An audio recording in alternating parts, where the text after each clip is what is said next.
So చాలామందికి పక్షవాతం ఎలా వస్తుందో తెలియదు, పక్షవాతం లక్షణాలు ఎలా ఉంటాయో తెలియదు. అది ప్రాబ్లం. దానివల్ల పేషెంట్స్ హాస్పిటల్ రావడానికి డిలే చేస్తారు. పక్షవాతం లక్షణాలు గుర్తుపెట్టుకోవడానికి బీ ఫాస్ట్. బి అంటే బ్యాలెన్స్ ఇష్యూస్, నడుస్తుంటే తూలుతున్నట్టుగా అనిపించడం. బిఈ ఈ అంటే ఐకి సంబంధించిన విజన్ ఇష్యూస్, అంటే సగం సగమే కనబడడం, మస్కగా కనబడడం. ఎఫ్ అంటే ఫేషియల్ డీవియేషన్, మూతి వంకర పోవడం. ఏ అంటే ఆర్మ్ కానీ లెగ్ కానీ వీక్నెస్ ఒక సైడే ఉండడం. అండ్ ఎస్ అంటే స్పీచ్ డిస్టర్బెన్సెస్, మాట తడబడడం కానీ మాట పూర్తిగా ఆగిపోవడం కానీ.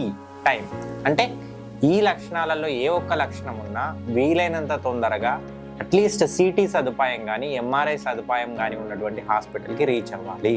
ఎందుకు అంటే మీరు లేట్ చేసే ప్రతి నిమిషానికి బ్రెయిన్లో 20 లక్షల న్యూరాన్లు దెబ్బతింటాయి కాబట్టి.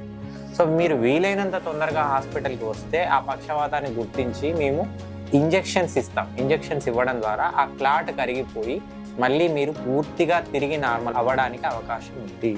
కాబట్టి టైమ్ ఈజ్ బ్రెయిన్. మొదటి 4.5 గంటల లోపలనే ఇంజెక్షన్ ఇవ్వడం కుదురుతుంది. 4.5 గంటలు దాటితే ఇంజెక్షన్ ఇవ్వడం అనేది సాధ్యం కాదు.